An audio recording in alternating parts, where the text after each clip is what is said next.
So when they're fed a steady diet of Chinese television, some Chinese people, when they come to America, have an unrealistic idea of how women are going to be and how they'll respond to them. They're not going to just fall into their arms. And I think what you're saying is that they have to make more of an effort. Yeah. To communicate. Definitely communication is key.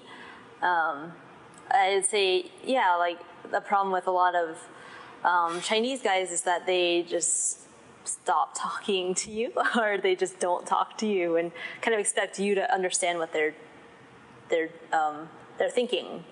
And in your mind, when they do that, what do you think? I think, oh, well, I guess he doesn't like me. You know, the guy stops talking to me. I know there's a whole bunch of stuff, like, even in America about, you know, don't treat a girl well because then they'll make you want her more. But, I mean, I'm a pretty straightforward person. I mean, you know, you got to give me the right signals or I'm just going to write you off. So. Who believes that? The Americans or the Chinese guys don't treat a girl well? Both, actually. Well, both. I think there's just different kind of exhibitions of it. But yeah, in Chinese TV, I think that's definitely a kind of like an archetype. It's like the rich guy with lots of money who is like really actually emotionally sensitive but has no idea how to express it or something like that. And that, I mean, that could be the case for people who come here. You know, I don't think they're emotionless, but the only way they know how to express it is by being mean or rude. So. But when you get into a conversation and you want to hear about their feelings, I mean, it's almost cliche, but it's true. You don't get very far with a person unless they're honest with you about their feelings. Yeah. Do you find that they're capable of talking about their feelings, or they want to do it with you?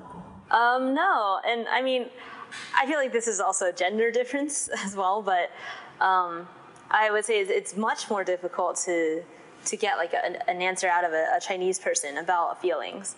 And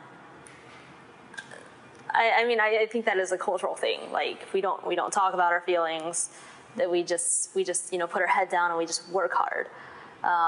That's kind of like, that's the Chinese value behind it. But in terms of like relationships and dating and stuff like that, eventually you're gonna come to a point where the game stops and you have to be very honest with each other. At first in dating, I'd say like even whether it's American or Chinese, there is this kind of game like where you don't want to give away too much because you don't want to get too attached, and that's on both the girls and the guys' part. But eventually, if you really like someone and you think they really like you, you're gonna have to sit down and talk about it to make it serious.